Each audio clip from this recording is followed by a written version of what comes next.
on the one side, it is, I think, a stake through the heart, is that for the intellectually honest person, you'll see that you have Benedict saying, I'm not separating the ministerium from the munus. And that really destroys the Ratzinger code theory. It destroys the Barnhart theory.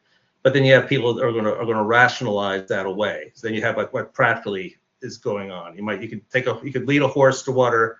You can't make him drink. I mean, if the evidence is all there. Before you would have what's funny about it is, like, you have, like, say on Barnhart and on her theory, they'd go find these German theologians from the 1960s and say, oh, these German theologians talked about this. This is evidence that Benedict believed this. Well, you can't use that. Benedict didn't say those things that those Germans said.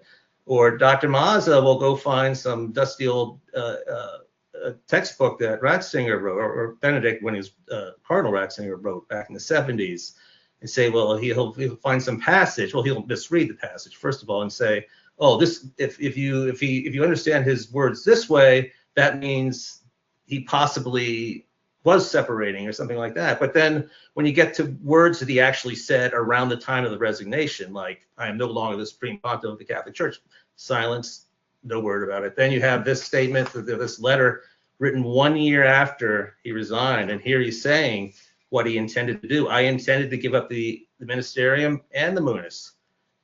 How do you explain that? That you can't quote him from like 40 years ago and then not address things like this. So it'll be interesting to see what they say. I think they'll try to explain it away, but for the intellectually honest person who kind of understands what's going on, I think they will see it as a stake in the heart of any papism. But yeah, for those, there are always going to be like the diehards, that kind of the bunker mentality.